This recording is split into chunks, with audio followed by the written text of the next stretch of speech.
بسم الله الرحمن الرحيم إذا السماء انفطرت وإذا الكواكب انتثرت وإذا البحار فجرت وإذا القبور بعثرت علمت نفس ما قدمت وأخرت يا أيها الإنسان ما غرك بربك الكريم الذي خلقك فسواك فعدلك في أي صورة ما شاء ركبك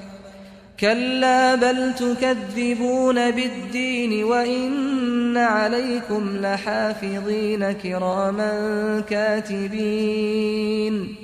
يعلمون ما تفعلون إن الأبرار لفي نعيم وإن الفجار لفي جحيم يصلونها يوم الدين وما هم عنها بغائبين وما أدراك ما يوم الدين ثم ما أدراك ما يوم الدين